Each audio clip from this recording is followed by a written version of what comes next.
Welcome to the Seismic Sisters show. I'm Kim Christensen, the founder of Seismic Sisters.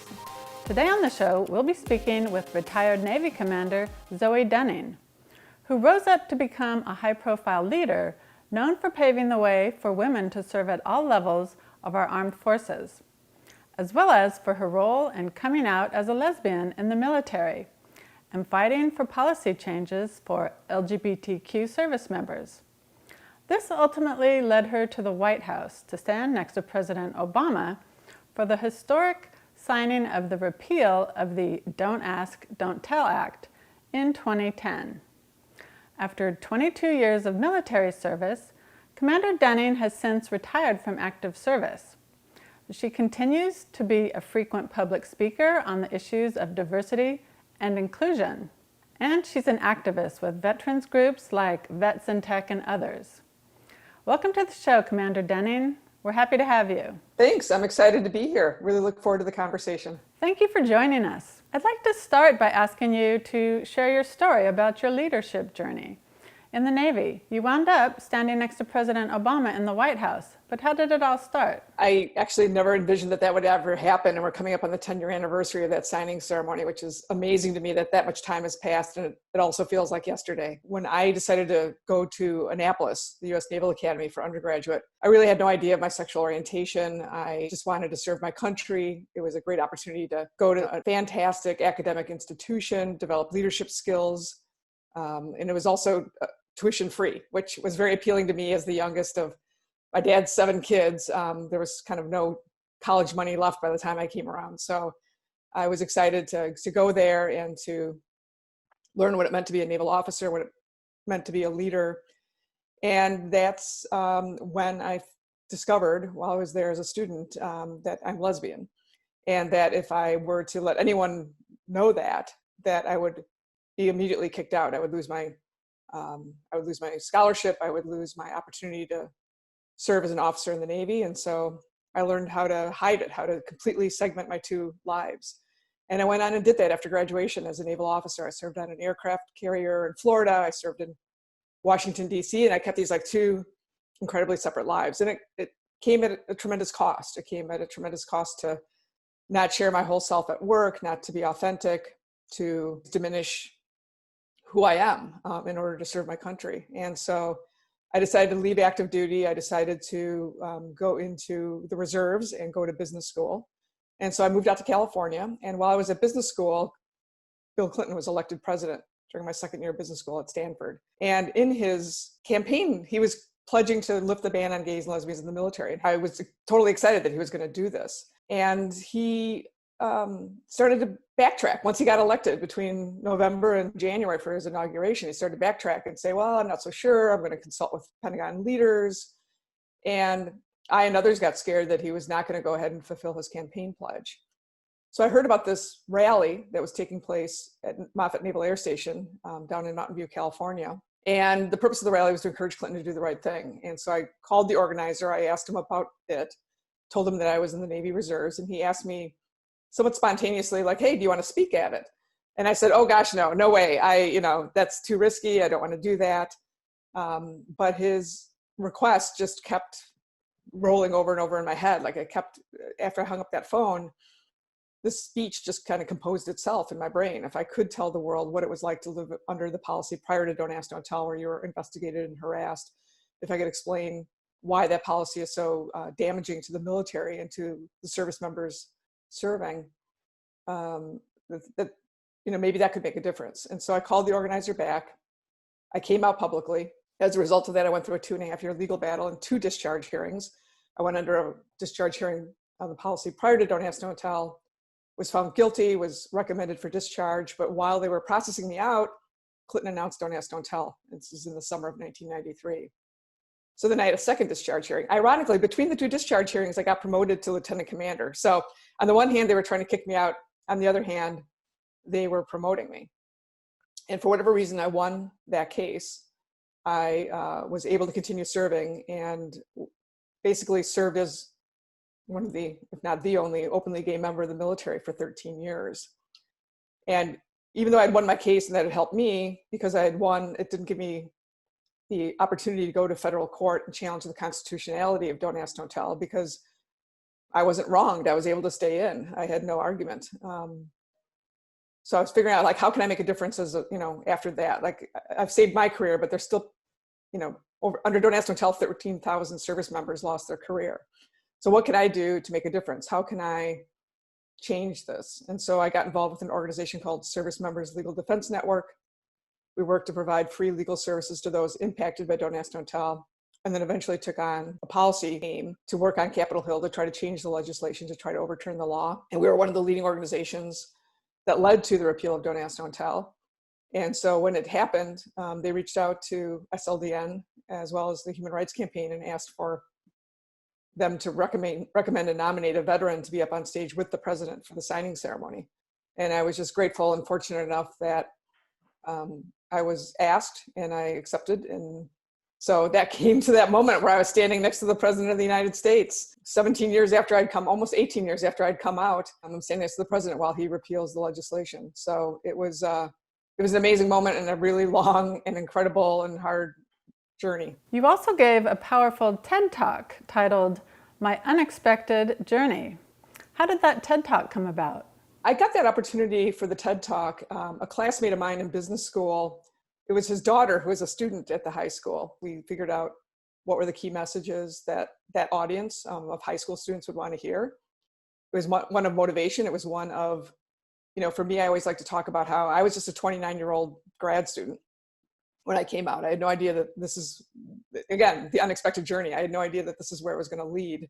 But if you stand up for what you believe in, if you are your authentic self, if you're willing to speak out on issues that you deeply care about, with perseverance and time and resources and teamwork, you can achieve almost anything. So that was part of my message to those students, is that we're all unique and special. We all have a story to tell. We all have ideas and things that we're passionate about, and just step forward and into it, and you'll never know exactly how it's going to end for you. I read in your bio that in high school you participated in a program called Girl State. How did that influence you on your path to leadership? Oh, wow. Yeah. Girl State. It's an amazing program put on by the American Legion. Some people have heard of it, some have not. And what it does is two girls, and there's also a boy state. So there's 2 boys, 2 girls who are juniors in high schools in every state apply for and get selected to attend a week-long, it's kind of like a civics camp, you might call it. And you go to the state capitol and you learn all about politics, and you learn about running for office, you learn about parties, you learn about government and civics and the legislative branch and the executive branch. For me, this was like the summer of 1980. So we're talking about 40 years ago. And it was a very empowering thing for high school girls to come together and be like, yeah, you can run for office, you can be a leader, you can be involved in your government. And so I've always been incredibly grateful for that experience. And sometime later, you went through a political training program called Emerge, and then ultimately ran for office. What was that experience like? Emerge is an amazing program that has grown every year I think it's been in existence for at least 10 years, I think, and it's nationwide now. And it started in California. It started actually in the Bay Area, and it's spread throughout the country. And its mission is to train Democratic women to run for public office. And it's a very intense program. You learn all about fundraising, you learn about communications, you learn how to run a campaign, you learn about social media. And again, immerse in an environment of other like-minded women who want to be leaders, who want to run for office. You're a support network to one another. And we've got many, many amazing women here in California who have gone through the program. Mayor London Breed went through the program. Mayor Libby Schaaf of Oakland went through the program. In 2012, I ran for the Democratic County Central Committee, which is the governing body of the Democratic Party in the county of San Francisco. And I was very fortunate to get elected to the Democratic County Central Committee. The woman who was voted president asked me to serve as her first vice chair. I did, Mary Jung, and so I served for 4 years as the first vice chair of the San Francisco Democratic Party. Amazing experience, real ability to get to understand how politics works, how endorsements work, how parties are run. It's been a great experience. I think now I'm trying to channel my energy away from sort of running for office kind of politics and more about what can I do outside of actual elected office to help veterans, women, LGBTQ, and now, taking on more around racial justice equality. Well, you also stay active with a number of veterans groups like Vets in Tech and others. Can you tell us a bit about that? I like to say that a veteran is someone who at one point in their life walked into a recruiter's office and signed their name on a blank check to the American people, payable up to and including their own life. And so this is a very, very special set of folks who feel so passionately about this country that they're willing to give their life for it. They're willing to step up and serve their country. So I am involved with the World War I Centennial Commission. I serve on that. We're building a memorial in Washington, D.C. to honor those who served in World War I.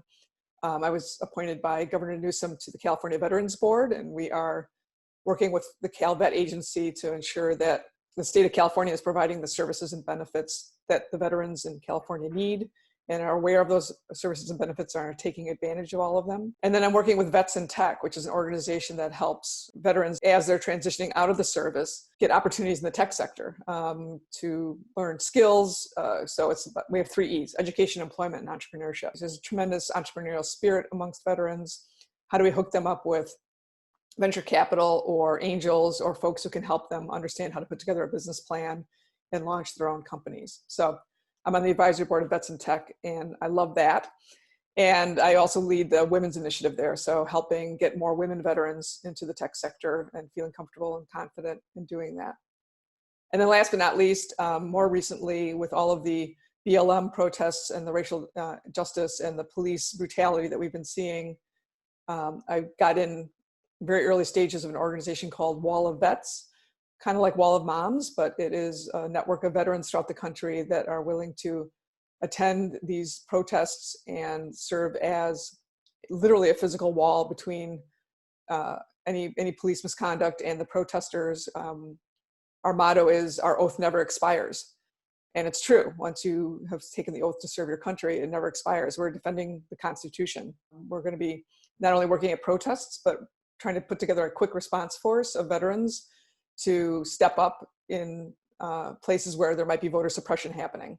So we are, as part of a big initiative, to do that between now and the election day for early voting, on election day, as well as after the election, to ensure that votes are counted and that the results of the election are legitimate. With the Trump administration and now the U.S. Supreme Court tilting to the right after the death of Ruth Bader Ginsburg, are you worried about seeing the rollback of gay rights and even gay marriage? Absolutely. With these recent Supreme Court nomination hearings and the possibility of it going to a 6-3 majority conservative, nothing's beyond the pale. I am terrified that those protections, those rulings are going to get peeled back, and we have there's nowhere else to appeal any higher. It's the Supreme Court of the United States that has declared that. Is there anything that we can be doing to push forward progress and to protect the rights that have been won? I love that question. I guess what I would encourage anyone who's watching this to do is, what's important to you? How can you fight for it? And whether that's in this election or future elections, whether it's getting out the vote or whether it's writing postcards or registering voters, because that's our most powerful voice, is to vote. We can't have a situation where the leadership of our country, the leadership of our states, the leadership of our local communities is brought to power by a small minority of actual residents who step up and vote. So we need to get those voices out there. We need to spread the word around voting rights and voting access and ensure that voter suppression doesn't happen. The other thing I would say is run for office. Shirley Chisholm said, if you don't have a seat at the table, bring a chair. And I've also heard Jolie Justice say, if you don't have a seat at the table, you're probably on the menu.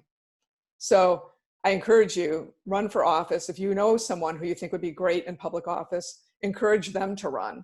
I think only when we have greater female representation are the decisions of our government going to actually reflect women's needs and rights, and frankly, all of societies, because as Nancy Pelosi likes to say, when women win, we all win. You look at all these decisions that are happening right now with the Supreme Court, with everything else, it is mostly men who are making these decisions. And so we need to get greater female representation in there. So run for office, find someone that you think would be great and encourage them to run for office. Donate to the campaigns of women that you think are going to be great running for office, because that's how we're going to make a difference in this country and in this world. Well, that's great advice. So let's get busy, everyone. thank you to Commander Zoe Dunning for sharing your journey of activism and leadership and for inspiring us to make change. You're welcome. Thank you, Zoe. Absolutely. So excited to be part of this. Thank you.